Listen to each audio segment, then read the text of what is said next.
Culto desta noite, adoração ao nosso Deus. Que Deus receba o nosso louvor, toda a nossa adoração, todos os atos deste culto.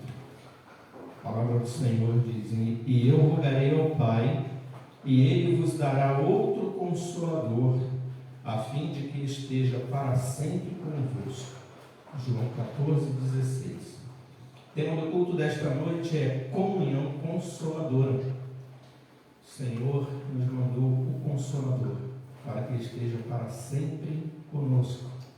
E é por meio deste Consolador que nós temos comunhão com Deus, através da mediação de Cristo, mas por meio do Espírito Santo que habita em nós.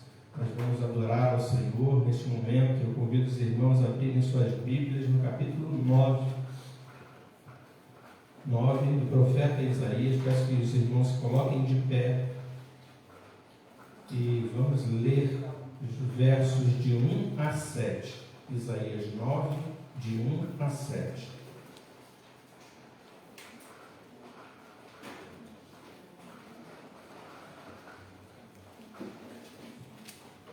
Leitura alternada.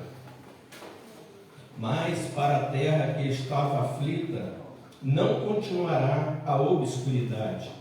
Deus, nos primeiros tempos, tornou desprezível a terra de Zebulon e a terra de Naftali, mas nos últimos tornará glorioso o caminho do mar, além do Jordão, Galileia dos gentios.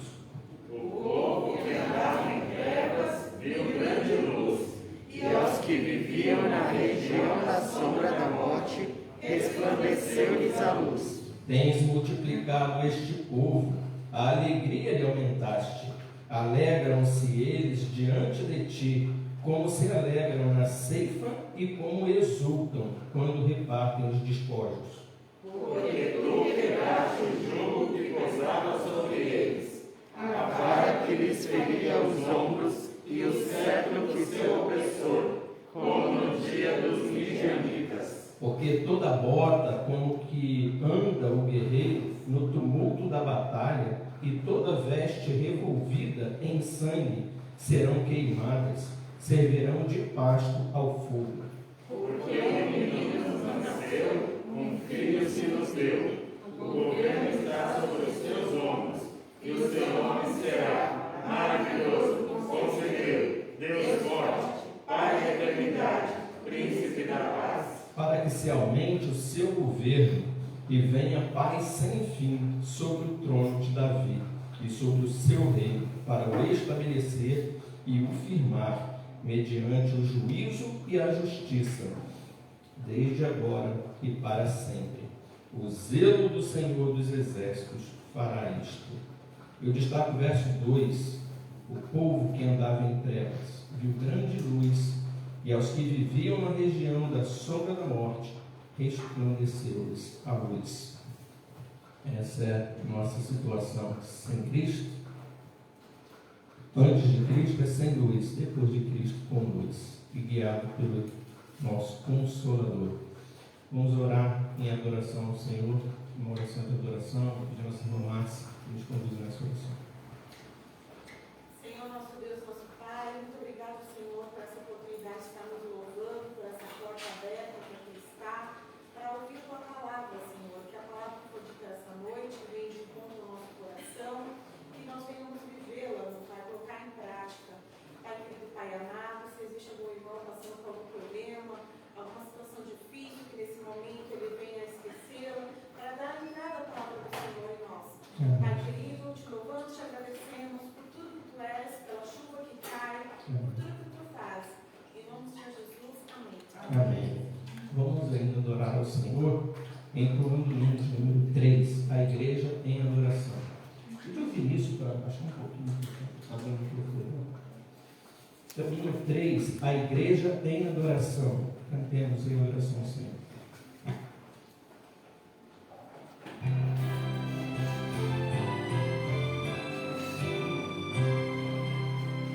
Eterno Pai, teu povo congregado, humilde entrou ao teu louvor aqui, no dia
Salmo 14, para esse momento de contrição, momento de confissão de pecados.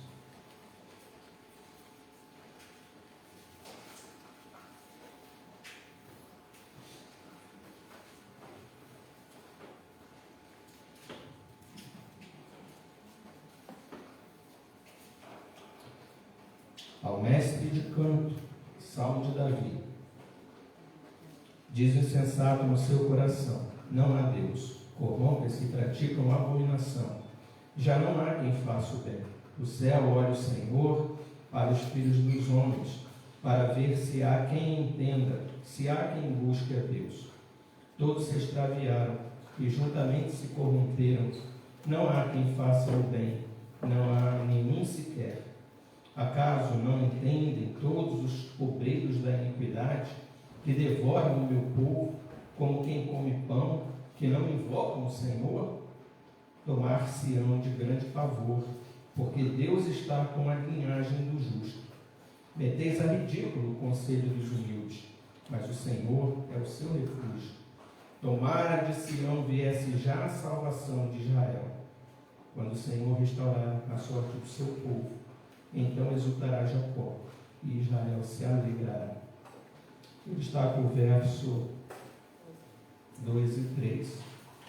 Do céu olha o Senhor para os filhos dos homens, para ver se há quem entenda, se há quem busque a Deus. Todos se extraviaram e juntamente se corromperam. Não há quem faça o bem, não há nenhum sequer. Irmãos, o homem sem Deus não tem como fazer aquilo que é bom. Só é aceitável as nossas ações diante de Deus quando nós cremos em Deus. O insensato, ele diz no seu coração que não há Deus. Ele procura, ele pratica abominações. E quando Deus olha para a nossa situação, ele vê que somos pecadores. Não há quem faça o bem, não há um sequer. Qualquer coisa que façamos de bom é pela graça e misericórdia de Deus que nos alcança. Então, esse momento de confessar, né, à luz dessa verdade da palavra de Deus que nos mostra a nossa situação. Vamos confessar ao Senhor os nossos pecados, pedir perdão a Deus, para que nós não estejamos entre os insensatos, mas como o povo de Deus, pratica a sua vontade. Vamos ter uma oração de confissão de pecados. Vou pedir a nossa irmã Dona Lívia que nos conduza nessa oração.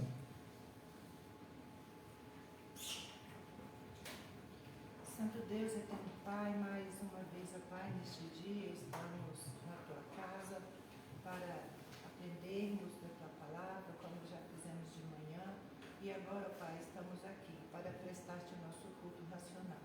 Te pedimos, ó Pai, em nome de Jesus, que o Senhor perdoe os nossos pecados. Queremos chegar diante de Ti, Senhor, mas nós queremos sentir o Teu perdão sobre nossas vidas, para que o Senhor aceite o nosso louvor, a nossa adoração, para que o Senhor aceite o nosso culto, ó Pai, e que nós possamos prestar-te um culto com as mãos limpas, de coração puro, porque isso é agradável ao Senhor. Perdoa, Senhor, todos os nossos pecados. Aquele, ó Pai, que muitas vezes nós nem lembramos, cometemos, ó Pai, e que o Senhor venha nos perdoar por isso.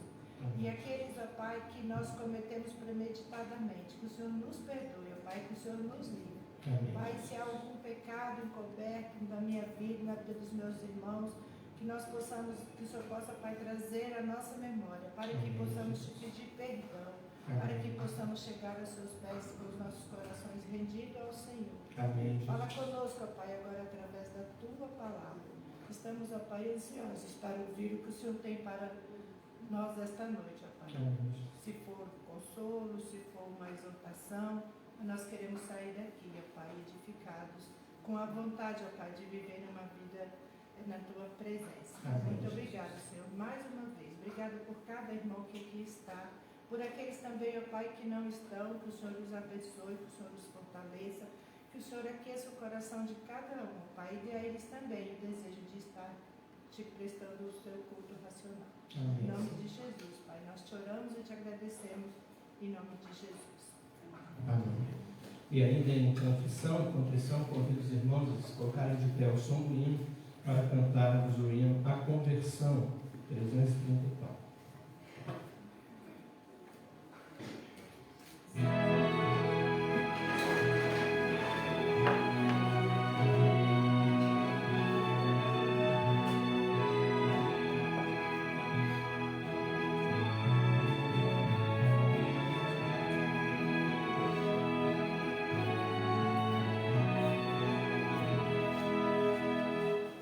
Seguirei o rei perdido.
Salmo 25, de 8 a 18. Se confrontados pela palavra, reconhecemos que somos pecadores, nós nos consagramos a Deus, porque Deus nos deu na cruz Jesus Cristo, que aponta o caminho para os pecadores. E diz o texto, leemos de forma alternada, Salmo 25, de 8 a 18. Bom e reto é o Senhor, por isso aponta o caminho aos pecadores. Guia os humildes na justiça e ensina aos mansos o seu caminho. Todas as veredas do Senhor são misericórdia e verdade para os que guardam a sua aliança e os seus testemunhos. Por causa do teu nome, Senhor, perdoa a minha iniquidade, que é grande. Ao homem que teme ao Senhor, ele o instruirá no caminho que deve escolher. Na prosperidade repousará a sua alma, e a sua descendência herdará a terra. A intimidade do Senhor é para os que o temem, aos quais ele dará a conhecer a sua aliança. Os meus olhos se elevam continuamente ao Senhor, pois ele me tirará os pés do laço. Volta-te para mim e tem compaixão, porque estou sozinho e aflito. Alivia-me as tribulações do coração, tira-me das minhas angústias. Considera as minhas aflições e o meu sofrimento e perdoa todos os meus pecados. Verso 8 que eu quero destacar é que bom e reto é o Senhor, por isso ele aponta o caminho aos pecadores. Deus não nos deixa só, ele é a luz que nos guia. Vamos consagrar então a nossa vida a esse Deus misericordioso, maravilhoso, que nos conduz, que nos guia, louvando, glorificando o teu nome, por tudo que ele é, por tudo que ele representa para nós, por tudo que ele fez, faz e fará em nosso favor, por amor ao seu povo. Louvemos, glorifiquemos ao nosso Deus com 2 cânticos. Momento também de consagração de dízimos e ofertas. Os irmãos que estiverem preparados podem trazer ao gasoduto.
Vamos consagrar ao Senhor os dízimos, as ofertas, interceder também pelos irmãos que estão enfermos, aqueles que não puderam vir, interceder também pelo nosso país, pela nossa pátria. Cada um aí, e lembrar, coloque as pessoas que estão no nosso grupo de oração, em suas orações, interceda pela nossa igreja, pela administração, pela liderança. E agradeça a Deus pelos dízimos e ofertas. Pedir também para as pessoas que estão impossibilitadas de ofertar, falta de emprego, qualquer problema que seja. E a nossa irmã Aurélia que nos conduza nesta oração. Senhor, meu Deus, eterno Pai, muito obrigado, Deus, porque o Senhor nos permite, ó Pai, falar com o Senhor, Pai, através da oração. Amém. Obrigado, ó Deus, pela essa paz que vem de Ti, Pai. Amém. Pai, também agradeço ao Senhor por fazer nós novos de novo, nova criatura em Ti. Amém. Eu te agradeço por tudo, ó Pai. Pai, também neste momento, eu coloco em Tuas mãos, Senhor, aquelas pessoas que se encontram enfermas, Pai, possibilitadas, Senhor, de estar na Tua casa, congregando, louvando a Ti. Ó Pai, também coloco em Tuas mãos, ó Pai, a liderança da igreja, o pastor Ivan, o pastor Valdemar, o conselho todo dessa igreja unida, ó Pai, coloco em Tuas mãos, ó Deus, todos os membros dessa igreja também, ó Pai, os adultos, os adolescentes, as crianças, Senhor, os jovens, todos eles, ó Pai. Pai, vai de encontro, Deus, aquelas pessoas também que não puderam estar aqui esta noite, Pai, por algum motivo, Senhor, o Senhor leva ao coração delas, ó Pai, que adorar ao Senhor é o melhor lugar, ó Deus. Amém. Também, ó Deus, peço ao Senhor, ó Pai, por aqueles que estão desempregados, Senhor. O Senhor, ó Pai, do alto céu, Pai, traz de providência, Senhor, aqui para os teus filhos. Amém. Pai, também coloca nas tuas mãos, Senhor, os dízimos e as ofertas que aqui foram ofertadas, depositadas no braço do laço, Senhor. Que o conselho dessa igreja, Pai, consiga fazer um bom trabalho na obra do Senhor. Amém. Abençoa aqueles que também não puderam ofertar, ó Pai, providenciando, Pai, que eles logo possam estar também ofertando aqui na casa do Senhor. Amém. Agradeço, Senhor, por tudo, coloco agora em Tuas mãos, ó Deus, a mensagem também que será trazida agora nesta noite, Pai, que nós estejamos, Senhor, de ouvido e corações atentos à Tua palavra. Amém. Aceita, Senhor, o nosso culto, aceita a nossa adoração, aceita o nosso louvor a Ti. Graças te dou por tudo, em nome de Jesus, que eu oro e agradeço. Amém. Amém. Podeis sentar. Então, eu os convido a abrir as suas Bíblias no Evangelho de João, para o momento da nossa edificação, o momento de ouvirmos a palavra do Senhor a nós. Evangelho segundo João, capítulo 16. Farei a leitura dos versos de 1 a 15. E peço que os irmãos acompanhem. João, capítulo 16, de 1 a 15. A missão do Consolador. Tenho-vos dito estas coisas para que não vos escandalizeis. Eles vos expulsarão das sinagogas, mas vem a hora em que todo o que vos matar julgará com isso tributar culto a Deus. Isto farão, porque não conhecem o Pai nem a mim. Ora, estas coisas vos tenho dito, para que, quando a hora chegar, vos recordeis de que eu vos disse. Não vos disse desde o princípio, porque eu estava convosco. Mas agora vou para junto daquele que me enviou. E nenhum de vós me pergunta para onde vais? Pelo contrário, porque eu vos tenho dito essas coisas, a tristeza encheu o vosso coração. Mas eu vos digo a verdade, convém-vos que eu vá. Porque se eu não for, o Consolador não virá para vós outros. Se, porém, eu for, eu vos enviarei. Quando ele vier, convencerá o mundo do pecado, da justiça e do juízo. Do pecado, porque não creem em mim. Da justiça, porque eu vou para o Pai e não me vereis mais. Do juízo, porque o príncipe deste mundo já está julgado. Tenho ainda muito que vos dizer, mas vós não podeis suportar agora. Quando vier, porém, o Espírito da verdade, Ele vos guiará a toda a verdade, porque não falará por si mesmo, mas dirá tudo o que tiver ouvido e vos anunciará as coisas que hão de vir. Ele me glorificará, porque há de receber do que é meu e vou-lo-á de anunciar. Tudo quanto o Pai tem é meu. Por isso é que vos disse que há de receber do que é meu e vou-lo-á de anunciar. Vamos orar.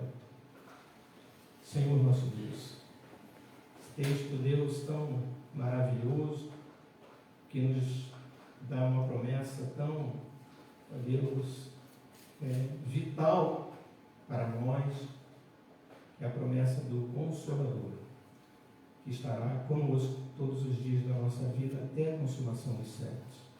Muito obrigado, Deus, porque o Senhor nos deixou o consolo. E nós te oramos agradecidos por isso, em nome de Jesus. Amém. O tema da mensagem desta noite é o Consolador. Nós precisamos conhecer o nosso Consolador.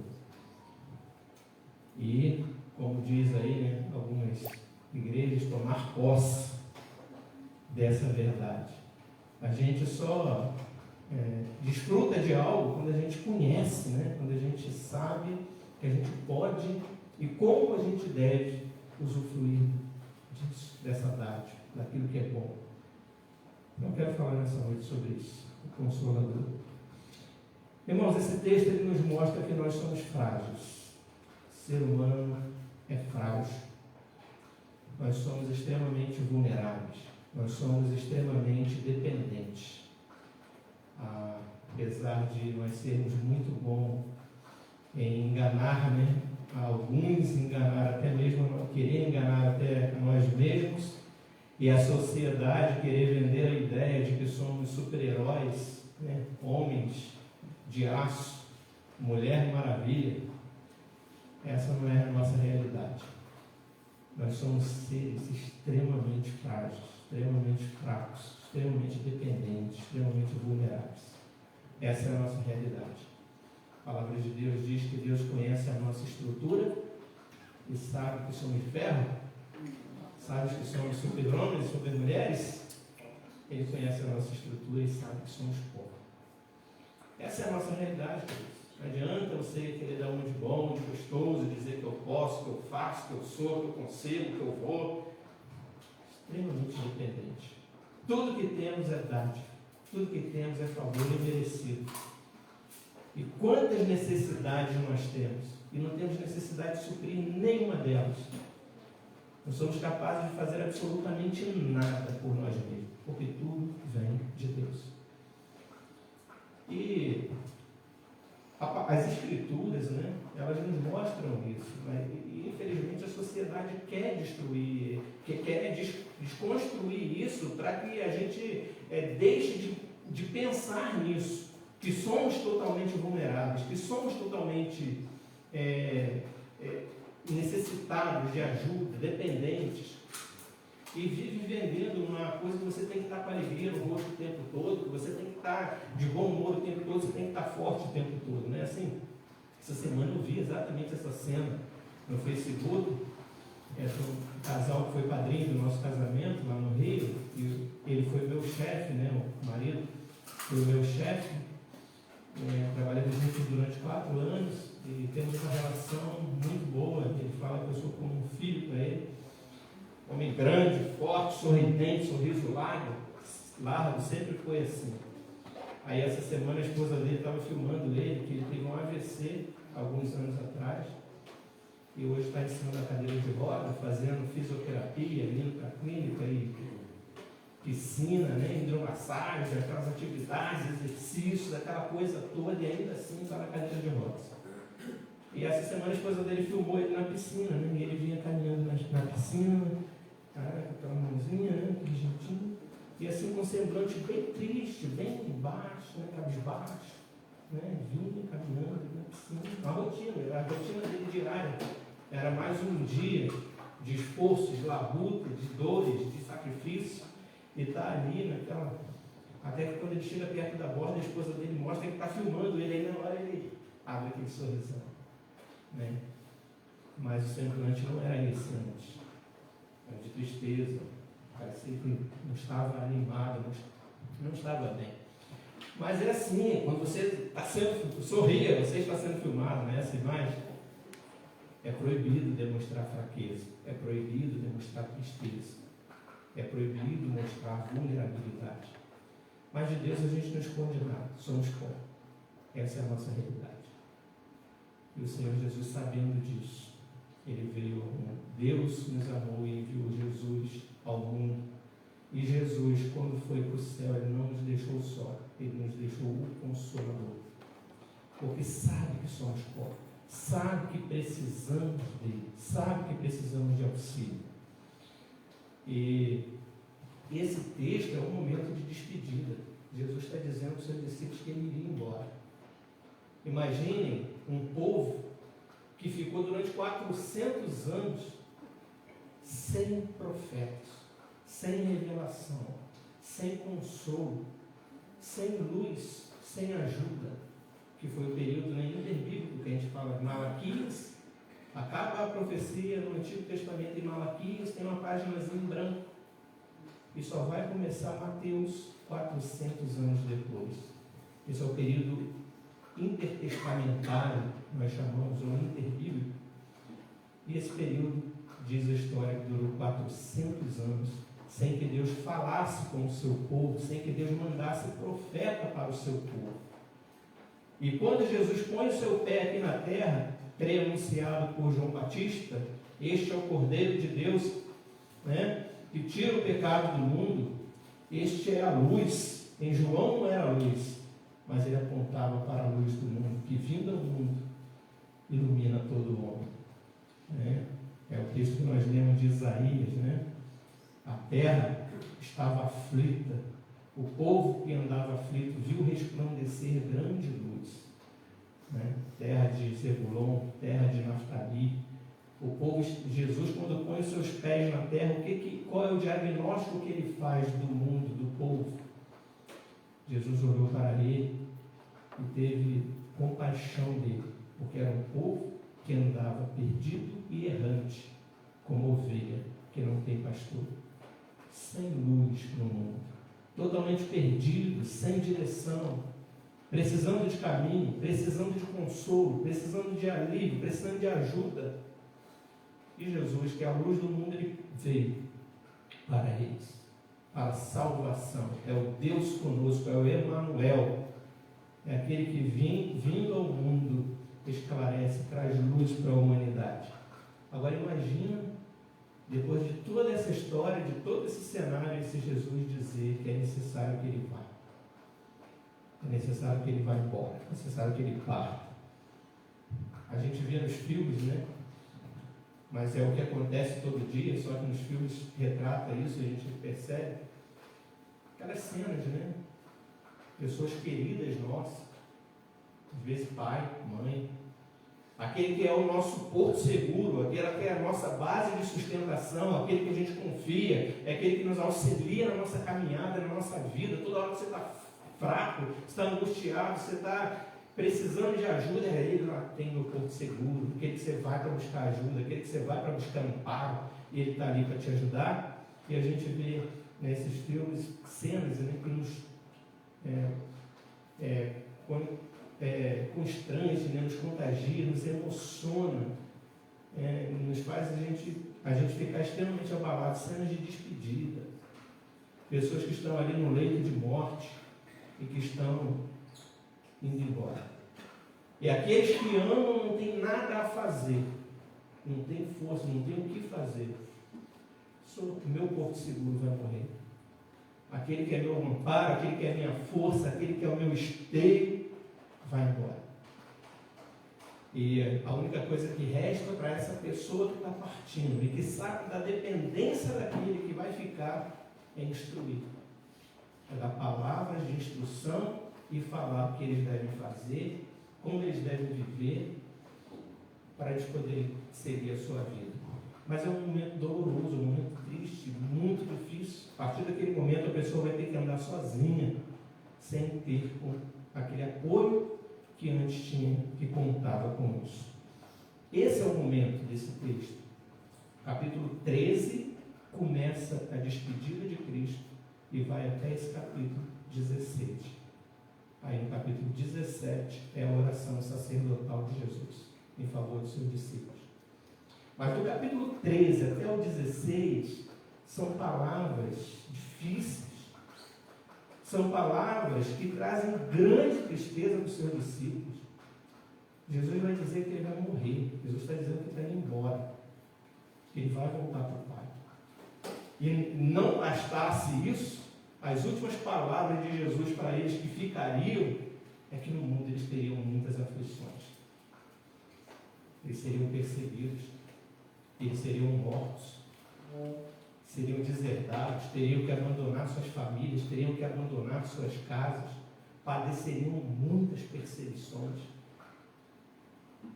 Porque Jesus veio para trazer luz nas trevas. Mas ele trouxe luz e aqueles que seguiam pelo caminho da luz o amaram. Mas aqueles que permanecem nas trevas o odeiam. Então nunca haverá comunhão entre luz e trevas. E aqueles que querem viver piedosamente, aqueles que querem andar na luz, padecerão perseguição. E é isso que Jesus está dizendo para ele: assim como me perseguiram a mim, perseguirão a vós outros. E vocês serão levados diante de reis, diante de príncipes, e vocês serão entregues a tribunais, e vos açoitarão, e vos prenderão, e vos matarão. Que coisa boa, né? Aquele que era o meu suporte, aquele que era a minha luz, aquele que era meu guia, está me morrendo, está dizendo que vai morrer. E não bastasse isso, está dizendo que eu vou sofrer neste mundo. Mas Deus não nos deixa sozinhos em momento algum. Né? Deus ele se revela ao longo, desde a sua criação, mostrando o seu amor pela humanidade.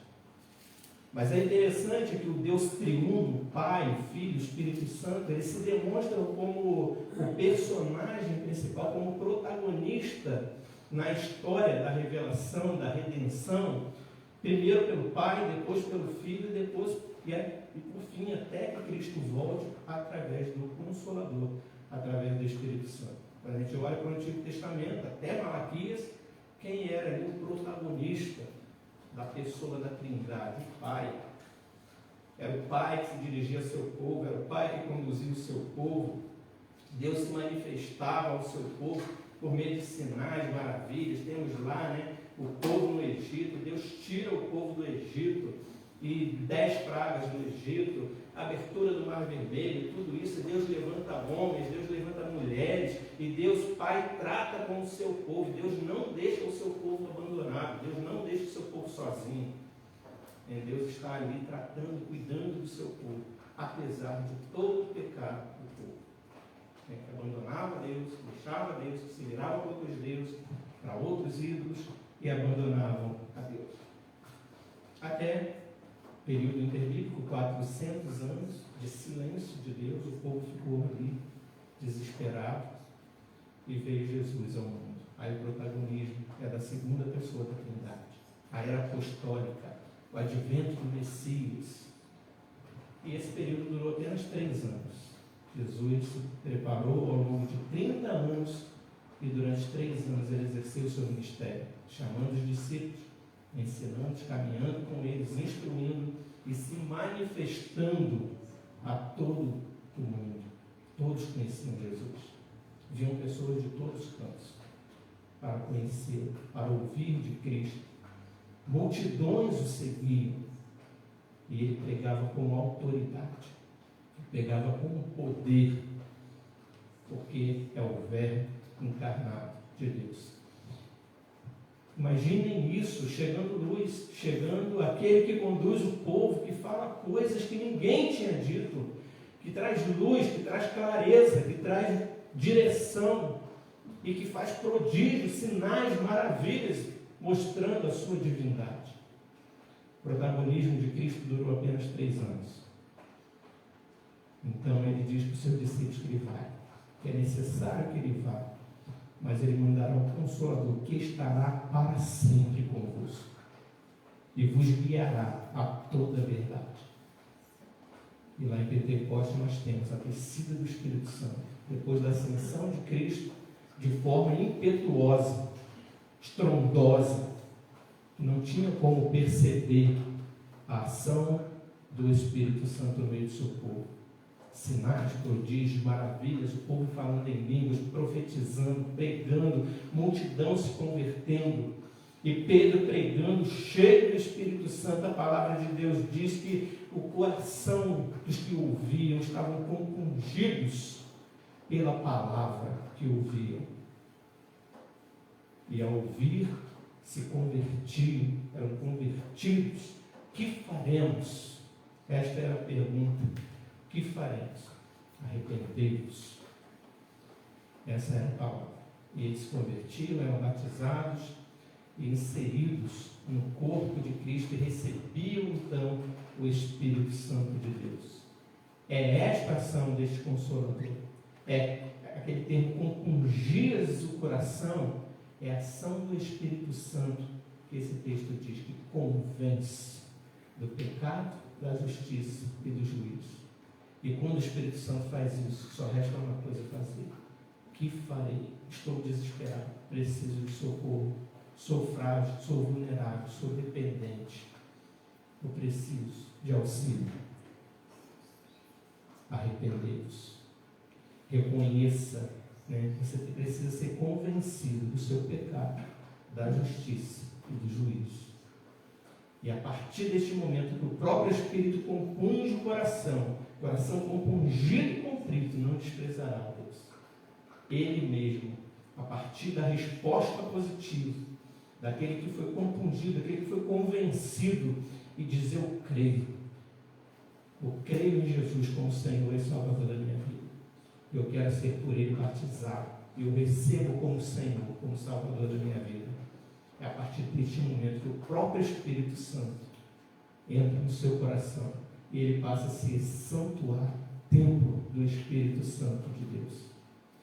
Então ele veio para revelar o próprio Cristo no coração, compungindo os corações quebrantados, para que creiam, para que se arrependam, e ao fazê-lo, ele habita com eles.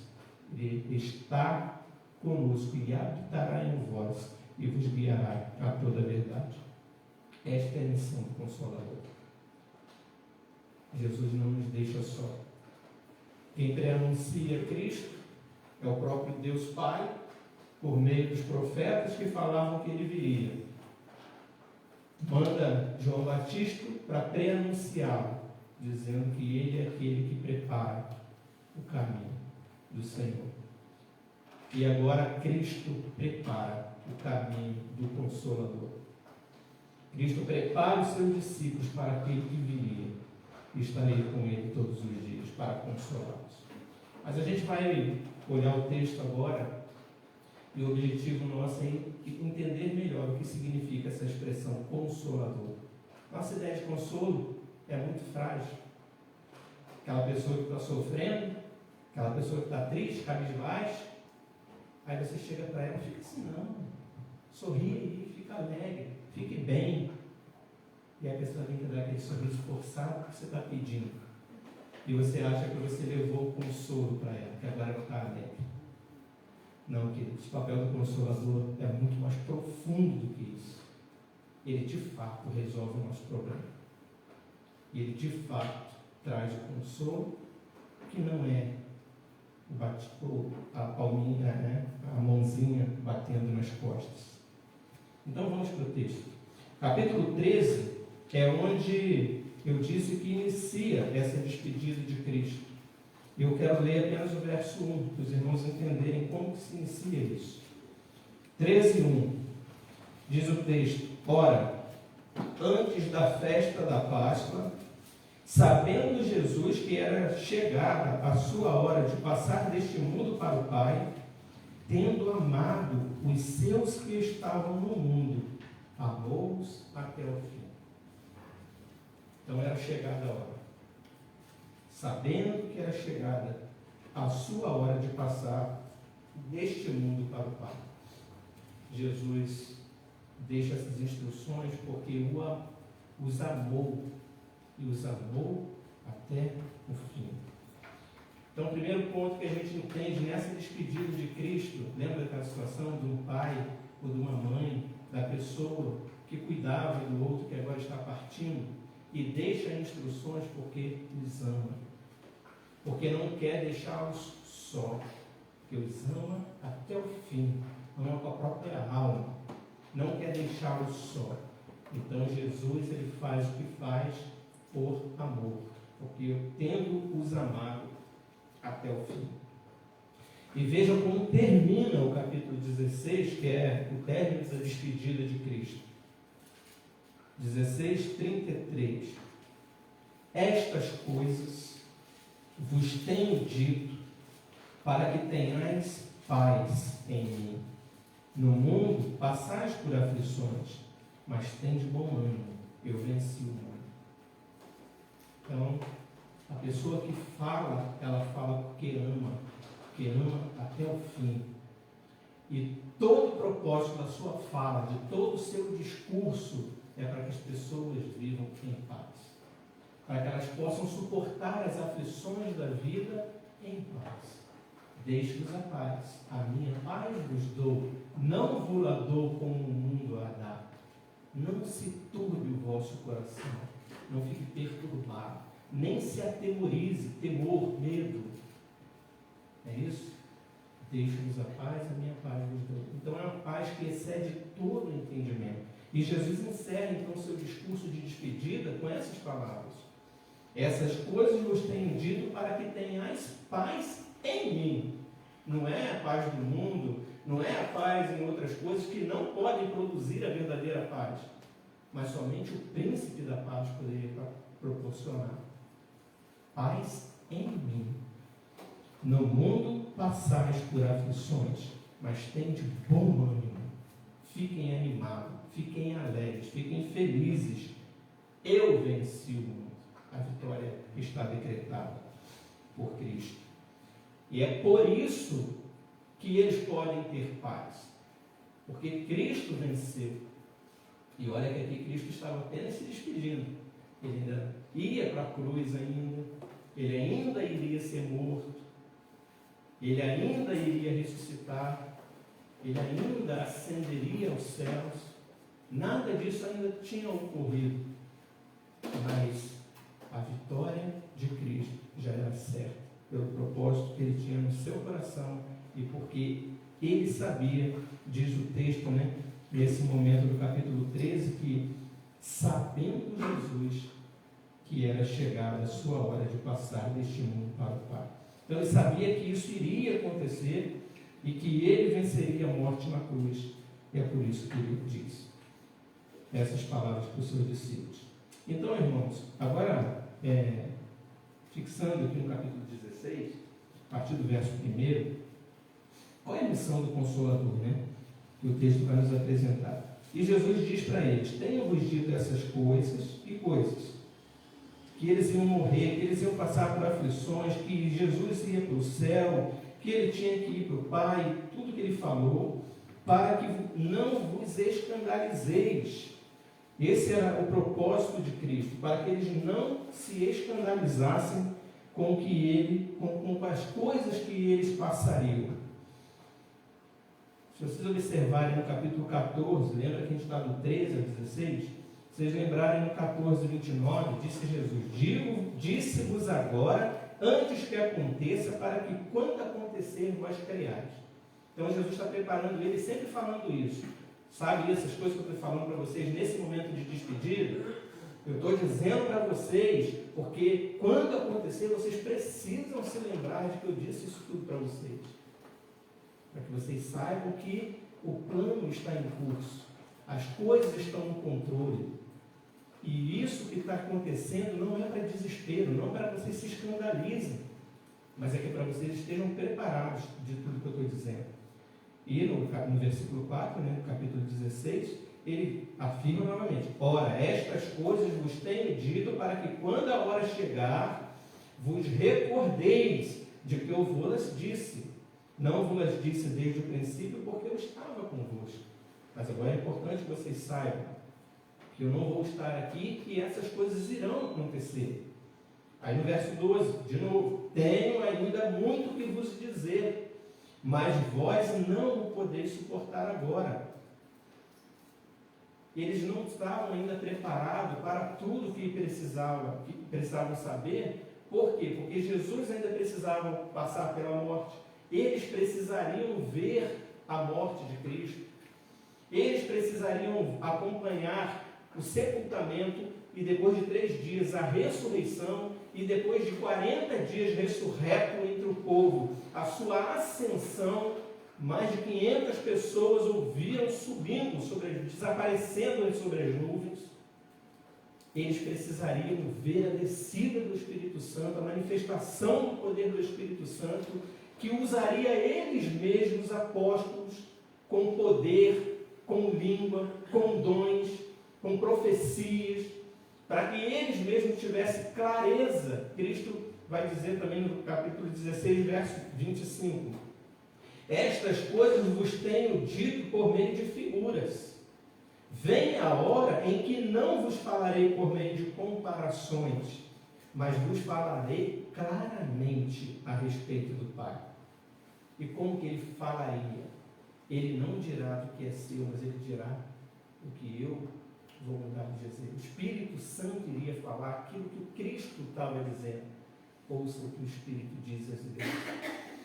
Então, eles haveriam de ter as revelações, toda a Escritura inspirada por Deus, homens santos inspirados pelo Espírito Santo a revelar, a escrever.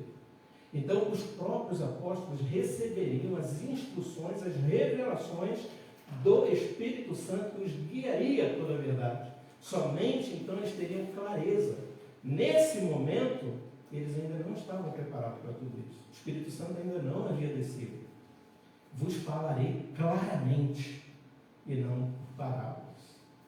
Eles receberiam a inspiração do Espírito Santo.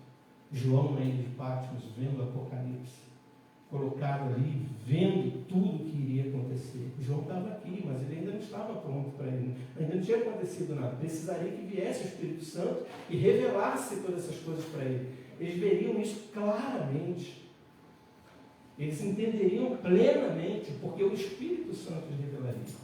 Então, texto, por exemplo, como o de Romanos, capítulo 3, do 21 a 26, onde o apóstolo Paulo, inspirado pelo Espírito Santo, normatiza, sistematiza todas as verdades, tudo que foi dito, tudo que estava confuso, coloca no livro de Romanos assim espetacular para esclarecer como que está cumprindo tudo que aconteceu e deixar tudo esquematizado, tudo doutrinado, passo a passo.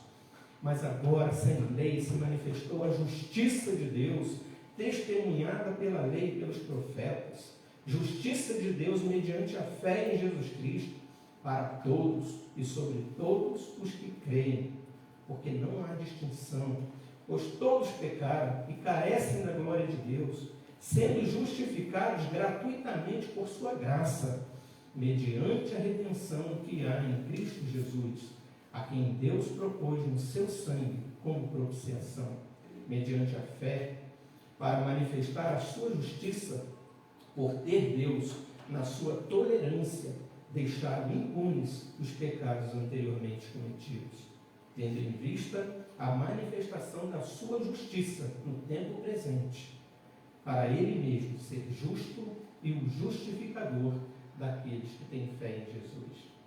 E ele convencerá o mundo do pecado, da justiça e do juízo. Feito por quem? Feito por Cristo, mediante a fé daqueles que creem. Então tudo isso só vai ficar claro, toda a obra de Cristo só vai ficar clara a partir do momento da revelação, a partir do momento em que se cumprissem as Escrituras, se cumprissem as profecias. Eles precisavam aprender paulatinamente, devagar, no momento propício. No verso 2, eles vos expulsarão das sinagogas, mas vem a hora em que todo que vos matar julgará com isso tributar culto a Deus. Isto farão porque não conhecem o Pai nem a mim. Salmo 14 que nós lemos, diz o insensato no seu coração não a Deus. e praticam abominações, e perseguem os simples, os justos, os filhos de Deus.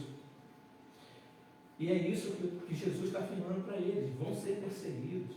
Aqueles que dizem que não há Deus, os insensatos, os ímpios, os injustos, os homens sem Deus, perseguirão vocês, porque assim perseguiram também. E aí ele continua dizendo: estas coisas vos tenho dito para que quando a hora chegar vos recordeis que eu vos disse. Não vos disse desde o princípio, porque eu estava convosco. E é interessante, né? Esses textos eles corroboram lá com aquele primeiro que a gente leu, né? Que ele vai dizer: para que não vos escandalizeis, para que quando a hora chegar vos recordeis, e que os discípulos passariam por tudo isso, e quando passassem certamente lembrariam de tudo. E a gente tem o caso, né, de Pedro, os irmãos se lembram, registrado lá. Quer ver? Vejam aí o capítulo 16, verso 30 a 32. Diz assim: depois, quando Cristo está quase terminando o seu discurso de despedida, aí Pedro fala o quê? 16, de 30 a 32. Agora vemos que sabes todas as coisas e não precisas de que alguém te pergunte. Por isso cremos que de fato vieste de Deus. Respondeu-lhe Jesus: credes agora? Eis que vem a hora, e já é chegada, em que sereis dispersos, cada um para a sua casa, e me deixareis só. Contudo, não estou só, porque o Pai está comigo.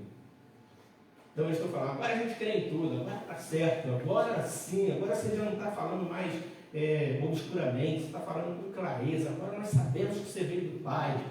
Aí Jesus fala: vocês me abandonaram, mas eu não estarei só. E aí Lucas registra a cena de Pedro negando a Jesus. 3 vezes Pedro nega Jesus. Lá no capítulo de Lucas 22, 53 a 62, eu tirei alguns versos. Mas Pedro negava, dizendo: mulher, não o conheço. Verso 60. Mas Pedro insistia: homem, não compreendo o que dizes. E logo estando ele ainda a falar, cantou o galo. Então, voltando-se o Senhor, fixou os olhos em Pedro. E Pedro se lembrou: tenho-vos dito essas coisas para que vos lembreis do que eu vos disse, para que não escandalizeis. Pedro se lembrou da palavra do Senhor, como lhe dissera: hoje 3 vezes me negarás, antes de cantar o galo. Então Pedro, saindo dali, chorou amargamente. Então notem que Jesus, ele prepara a sua despedida, ele diz tudo o que haveria de acontecer. Quando as coisas iam acontecendo, eles iam se lembrando de tudo que Cristo havia dito para eles. Mas no verso 5: mas agora vou para junto daquele que me enviou, e nenhum de vós me pergunta: para onde vais? Pelo contrário, porque vos tenho dito essas coisas, a tristeza encheu o vosso coração. Jesus está intrigado que os discípulos, quando ele diz que o momento é chegado, que a hora da sua partida é chegada, que ele vai morrer e que é necessário que ele vá para a presença do Pai, os discípulos não se alegram com isso. Aí falam: vocês estão tristes, vocês não estão perguntando para onde que eu vou agora? Mas se os irmãos observarem no capítulo 13, 36, abram aí, vocês vão ver que eles perguntaram sim para onde Jesus iria. Perguntou-lhe Simão Pedro: Senhor, para onde vais? Respondeu Jesus: para onde vou, não me pode seguir agora, mais tarde, porém, me seguirás. Replicou-lhe Pedro: Senhor, por que não posso seguir-te agora? Por ti darei a própria vida. Respondeu-lhe Jesus: darás a vida por mim? Verdade, em verdade te digo, que jamais cantará o galo antes que me negues 3 vezes. Mas notem que Pedro perguntou: para onde o Senhor vai? Para onde você está indo? E aí Jesus diz: para onde eu estou indo, você não pode me acompanhar. Porque Pedro estava se referindo Jesus estava se referindo à sua morte na cruz. E lá só ele poderia ir. Nenhum homem poderia subir naquele madeiro. Tinha que ser ele, homem perfeito, sem pecado, Cordeiro de Deus. Então Jesus havia explicado para ele que ele ia entender depois, mas que ele estava indo para um local que Pedro não podia acompanhar. Mas Pedro pergunta para onde ele estava indo. Mas ainda no capítulo 14, verso 5, observem aí também. Veja a pergunta de Tomé, 14, 5. Disse-lhe Tomé: Senhor, não sabemos para onde vais. Como saber o caminho? Respondeu-lhe Jesus: Eu sou o caminho e a verdade e a vida. Ninguém vem ao Pai senão por mim. Verso 8. Replicou-lhe Filipe: Senhor, mostra-nos o Pai, e isto nos basta. Disse-lhe Jesus: Filipe, há tanto tempo estou convosco e não me tens conhecido? Quem me vê a mim, vê o Pai. Como dizes tu, mostra-nos o Pai? Em verdade vos digo, que aquele que crê em mim fará também as obras que eu faço, e outras maiores fará, porque eu vou para junto do Pai. E tudo quanto pedirdes em meu nome, isso farei, a fim de que o Pai seja glorificado no Filho. Então notem que Jesus, ao falar para responder a pergunta de Tomé, para onde ele estava indo, ele diz que ele estava indo para junto do Pai. E quando ele fosse para o Pai, os discípulos fariam coisas ainda maiores do que ele fez. E tudo que eles pedissem em seu nome, eles receberiam, porque o Pai seria glorificado no Filho. Então agora, a inquietude de Cristo, ao se despedir deles e falar que é necessário que ele vá, o momento é chegado, Cristo esperava deles uma outra reação. Cristo esperava que eles se alegrassem, que uma vez que o momento é chegado, ele seria glorificado e eles fariam coisas ainda maiores. E a Escritura estaria se cumprindo, a vitória era certa, ele estaria sendo glorificado. Mas eles estavam apenas tristes porque iam perder Jesus, e Jesus não está entre eles. Pelo contrário, porque vos tenho dito essas coisas, a tristeza encheu o vosso coração. Mas eles não estavam preparados naquele momento para tomar posse daquilo que a verdade de Cristo representava. Eles não estavam entendendo ainda que a grande vitória deles, a glória deles, a salvação deles iria acontecer exatamente naquele momento. Que até ali eles não tinham salvação.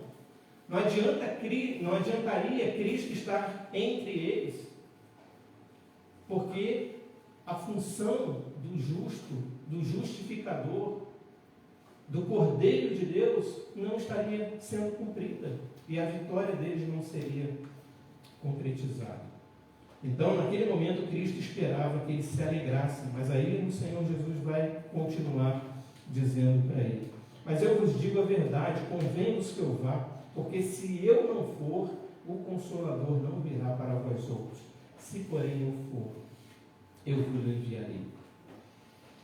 Então aqui chegamos finalmente, onde Cristo apresenta então e coloca ali, ele é o precursor do Consolador. Ele apresenta que agora é preciso que entre em cena a terceira pessoa da Trindade, para que então venha o fim. O processo de regeneração, o processo de redenção passa pela Trindade, passa pelo Pai, passa pelo Filho, se consuma por meio da obra do Espírito Santo. Quando os três cumprirem a sua missão, entregará a redenção, processo redentivo, processo de remissão, processo de salvação para o Deus Pai. Então virá o fim. Então Cristo virá. Então nós estamos hoje e até a consumação dos séculos sob a direção da terceira pessoa da Trindade, sob a direção do Consolador, aquele que nos guia a toda a verdade e entregará o reino ao Pai. William Hendricks, ele vai comentar sobre essa passagem Ele diz: Jesus não explica o motivo pelo qual o Espírito Santo não poderia vir, a menos que o Filho parta da terra e retorne a seu lar celestial. Jesus ele não explica isso. Por quê? Ele só podia vir se ele fosse. Aqui no texto não está explicado, mas quando nós olhamos, o Vernix diz isso, quando nós olhamos o contexto, os outros textos que dão luz a esse texto, a gente entende que o papel, a função do Espírito Santo é glorificar o Filho. É dar a glória devida a Ele. Mas como dar glória a alguém que ainda não cumpriu a sua missão, que ainda não cumpriu a sua função? Ele só poderia fazer isso a partir do momento que Jesus consumasse a sua obra redentiva. Para então o Espírito Santo vir tributar glória, tributar honra e trazer a revelação e guiar o povo a toda a verdade, que é quem? Jesus. Eu sou o caminho, é a verdade e a vida. O Espírito Santo glorifica o Filho. Ele é enviado da parte do Pai, do Filho, para glorificar o Filho. Eu rogarei o Pai. O Espírito Santo vem porque Jesus roga ao Pai que envie o outro Consolador, que estará para sempre convosco. E Ele me glorificará. Ele vem para me glorificar. Mas como glorificar aquele que não tem glória?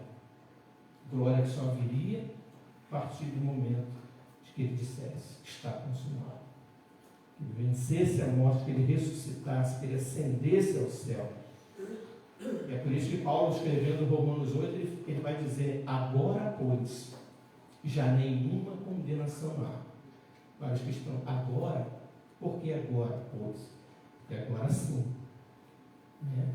Cristo morreu, Ele venceu a morte, e agora sim não há condenação.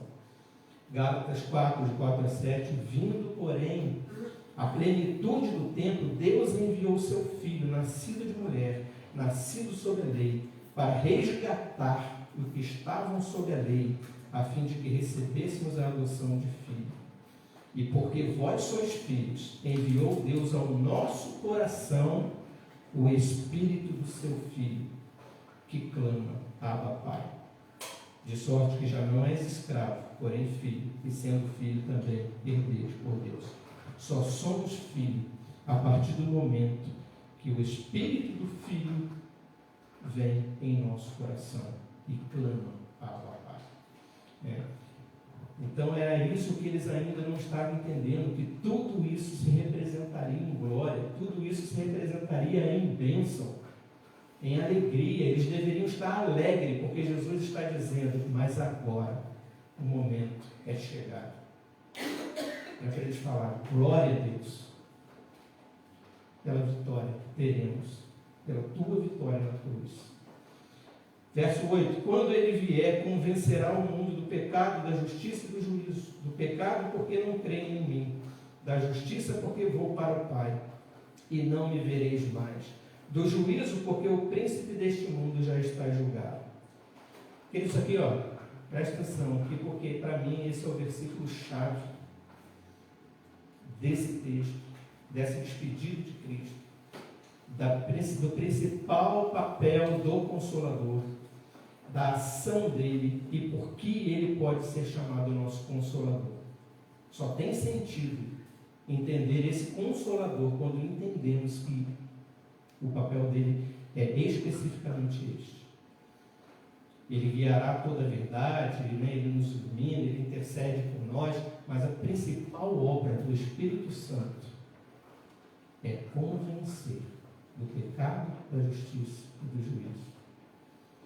E aí eu disse que eu ia explicar melhor isso. Não é tapinha nas costas, né? Porque o Consolador não é aquele que fala que está tudo bem, mas ele é o Consolador porque a sua principal função é convencer. Eles falam: mas como assim? Sabe quando você realmente consola uma pessoa? Quando você realmente... O que é o consolo? É você levar o alívio para aquele problema, de forma que ela agora foi consolada, porque o problema não existe mais. E agora ela realmente está consolada. Ela fala: nossa, você resolveu o meu problema. Sabe aquela pessoa, você está com um problema sério, a pessoa chega ali e fala: qual é o teu problema? Aí você fala, o problema é esse. Aí ele fala, então você não tem mais problema, está resolvido o teu problema. Aí você não tem mais problema, você olha aquilo que estava te perturbando, aquilo que estava te angustiando, você fala, pô, esse é o verdadeiro consolo. Agora sim eu estou consolado. Não é porque ele está falando para eu ficar feliz, para eu ficar bem, para eu ficar bem, não, porque ele resolveu o meu problema. Ele acabou o meu problema. Pronto. Consolo, descanso, paz. Esse é o papel do Consolador, resolver o problema. E como ele resolve o problema? Convencendo do pecado, da justiça e do juízo. Sabe qual é o teu problema, irmão? Pecado. E Deus fará justiça. E Deus julgará a terra. O nosso problema é o pecado. Se esse problema na nossa vida for resolvido, o nosso problema está resolvido. Não haverá mais condenação para os que estão em Cristo Jesus. E é isso o papel do Espírito Santo. A palavra convencer aqui do pecado, da justiça e do juízo, a palavra convencer é te provar para você mesmo que você é pecador. É mostrar para você que você é pecador. Não é para você saber. Por isso eu citei aquela expressão, compungia-se o coração. Este é o convencimento. É provar de uma forma que você olha para você e fala, meu Deus, tem misericórdia de mim, que eu sou pecador. Eu sou miserável, Senhor. Eu preciso de Ti. Não é aquele convencimento de você falar assim, todo pecador também sou. Não é isso. É uma ação que só o Espírito Santo pode fazer, de colocar, e você ficar aterrorizado pela tua situação de miserabilidade e de dependência de Deus. Fala, o que falei, Senhor? Tem misericórdia de mim. É isso, o processo de convencimento. Você tem clareza do teu pecado. Você tem clareza da queda. Você tem clareza da situação que você se encontra, rumo ao inferno. É isso que o Espírito Santo faz. Ele te guia a toda a verdade. E a verdade é, você está condenado sem Jesus. Você está morto com seus delitos e pecados. Você precisa de Jesus para te dar vida e vida eterna. É isso que o Espírito Santo faz. E é aí que ele resolve o teu problema. E é aí que você tem o consolo. Porque ele te esclarece que você está em pecado. Ele te esclarece que a justiça é Cristo, o justo e o justificador de todos os que creem. E ele te esclarece que o juízo de Deus virá, mas que não há condenação para os que estão em Cristo Jesus. E aí ele resolve o teu problema. Você se rende a Cristo, Senhor meu e Deus meu. Eis-me aqui. Ao receber Jesus, receber o Salvador na tua vida, você está consolado, você está descansado, porque não há condenação. Quem nos separará do amor de Deus? Está em Cristo Jesus, o nosso Senhor. Nem principados, nem potestades, nem poderes, nem altura, nada poderá nos separar do amor de Deus, que está em Cristo Jesus. E o Espírito Santo é o penhor da nossa herança. Ele é que garante, ele é que nos cela, ele é que nos conduz perseverantes até o fim. Aquele que perseverar até o fim, este será salvo. Quem nos conduz, quem nos guia, toda a verdade, quem nos convence dia a dia, pecado, da justiça, do juízo, quem compunge o nosso coração, quem faz nos quebrantarmos diante de Deus dia a dia, pedindo, Senhor, perdoa os meus pecados. É o Espírito Santo. Ele que nos guia. Então, irmãos, tenho ainda muito que vos dizer, mas vós não os podeis suportar agora. Mas eles iriam entender tudo isso claramente. Depois que Jesus ascendesse ao céu, que o Espírito Santo viesse, e eles contemplassem tudo aquilo, eles entenderiam claramente. Eu termino o verso 13 ao 15, termina dizendo: quando vier, porém, o Espírito da verdade, ele vos guiará a toda a verdade, porque não falará por si mesmo, mas dirá tudo o que tiver ouvido, e vos anunciará as coisas que hão de vir. Ele me glorificará, porque há de receber do que é meu e vos há de anunciar. Tudo quanto o Pai tem é meu. Por isso é que vos disse que há de receber do que é meu e vos há de anunciar. Ele vai receber aquilo que é de Cristo. Eu e o Pai somos um. E a gente vê isso cumprindo-se, né? O Consolador vindo e aplicando tudo isso. Depois da ascensão de Cristo, está registrado lá em Atos 2,33. Exaltado, pois, à destra de Deus, falando de Cristo, tendo recebido do Pai a promessa do Espírito Santo, lembra-se, e eu rogarei ao Pai, e Ele vos enviará outro Consolador, tendo recebido do Pai a promessa do Espírito Santo, derramou isto que vedes e ouvis. Que eles estavam vendo, que eles estavam ouvindo. Como pode falar em nossa língua? Como podemos ouvir sinais, prodígios, maravilhas? O que é isso que está acontecendo? Coração confundido, contrito, pessoas se convertendo, se derramando, o Evangelho sendo pregado com toda intrepidez, Espírito Santo sendo derramado, multidões se convertendo. Tudo isso que vês e ouvis. E que o Espírito Santo nos diz? Ele vai falar às 7 igrejas. Quem tem ouvidos, ouça o que o Espírito diz às igrejas. Ao vencedor, dar-lhe-ei que se alimente da árvore da vida, que se encontra no paraíso de Deus. Quem tem ouvidos, ouça o que o Espírito diz às igrejas. O vencedor de nenhum modo sofrerá dano da segunda morte. Quem tem ouvidos, ouça o que o Espírito diz às igrejas.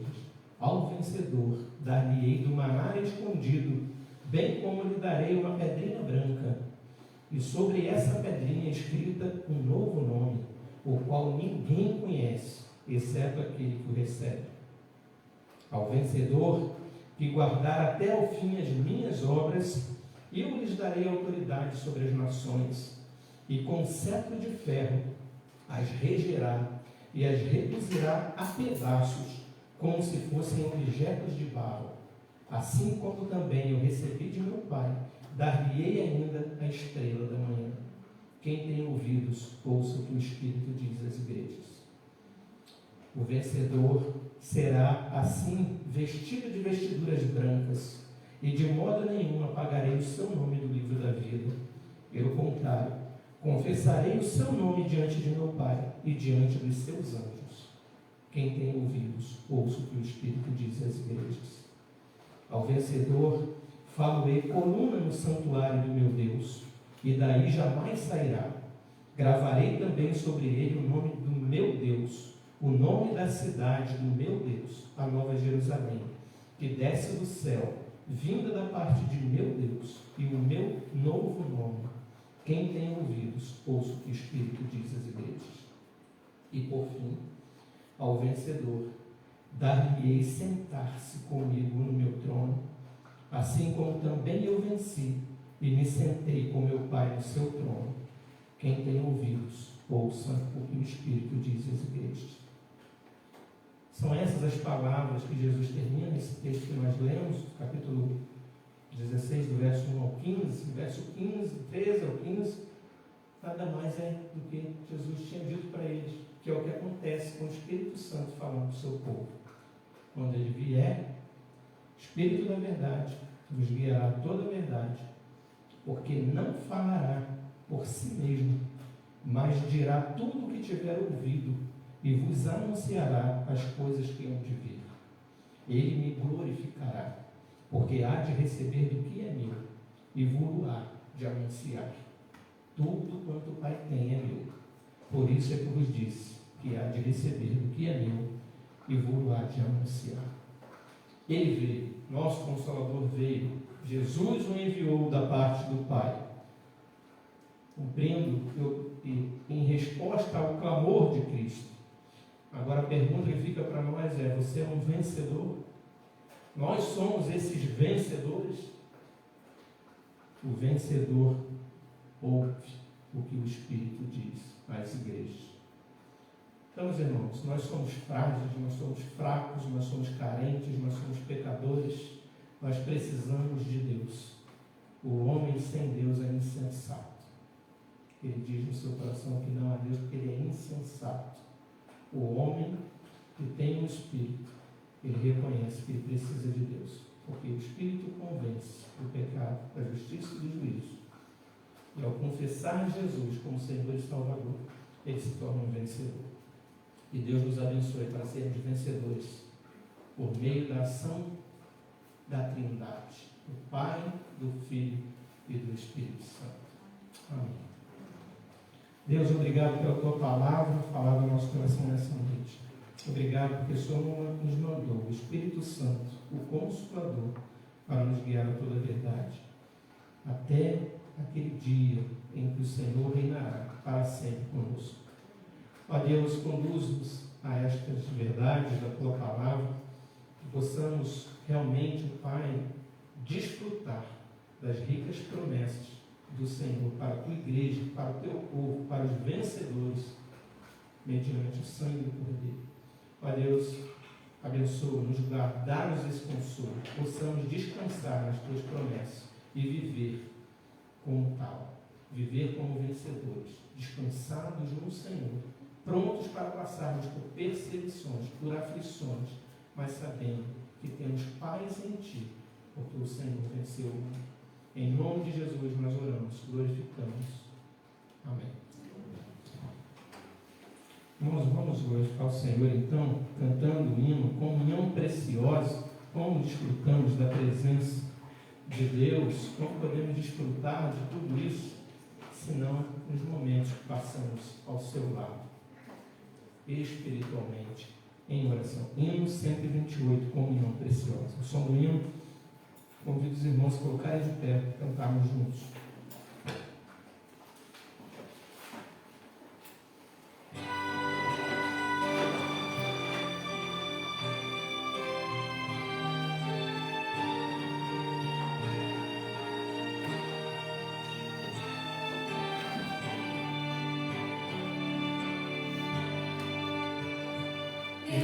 Preciosas são as horas na presença de Jesus, comunhão deliciosa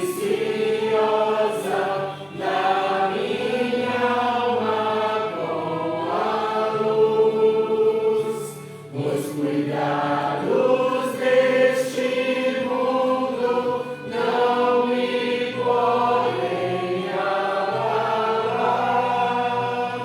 pois é Ele meu abrigo quando o tentador chegar, quando o tentador chegar, ao sentir-me rodeado de cuidados peleas, irritado e abatido, ou em dúvidas fatais, a Jesus eu me dirijo nesses tempos de aflição. As palavras que Ele fala trazem paz, consolação, trazem paz, consolação.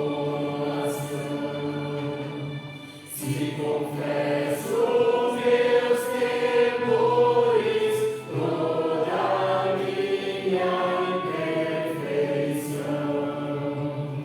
Ele escuta com paciência essa triste confissão, com ternura repreende meu pecado e todo mal. É Jesus o meu amigo, o meu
Onipotente, em nome de Jesus, nós te agradecemos, Pai, pela tua presença nas nossas vidas, Senhor, constantemente. Louvamos o teu nome pelo Deus maravilhoso que tu és, por tudo que o Senhor já tem feito nas nossas vidas, por tudo aquilo que ainda o Senhor fará, porque o Senhor não nos deixa, Senhor, desamparado. O Senhor está conosco a todo o tempo. O Senhor nos avisa através da tua palavra que ainda o Senhor voltará. A oportunidade é hoje, Senhor, é cada dia das nossas vidas que o Senhor nos dá a oportunidade de estar te buscando em espírito e em verdade. Amém. Deus, nesse momento, queremos te pedir também, ó Deus, em favor daquelas pessoas que estão impossibilitadas por enfermidade, talvez de estar na tua casa.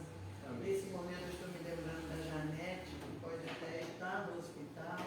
Que o Senhor tenha cuidado dela, Senhor. Abençoa ela, abençoa seu esposo, toda a sua família.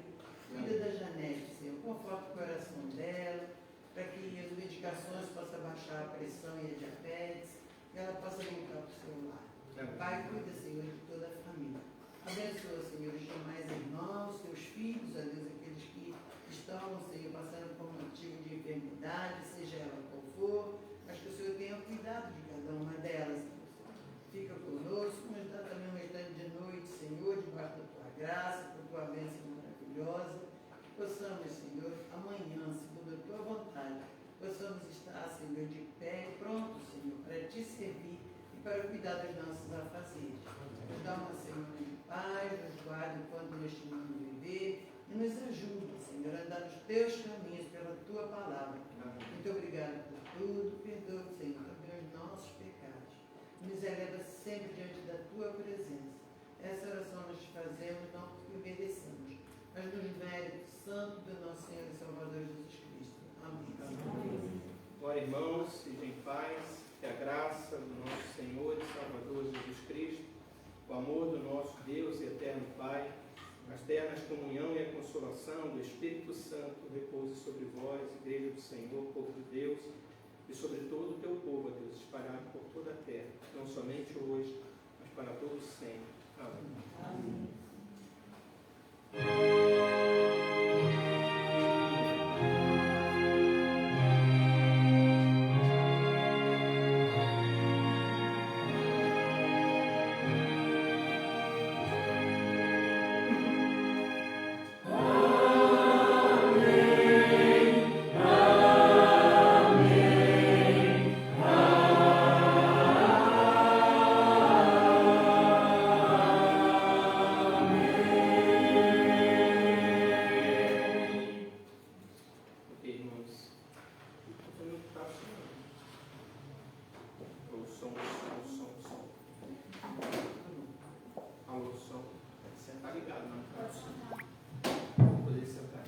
Alô.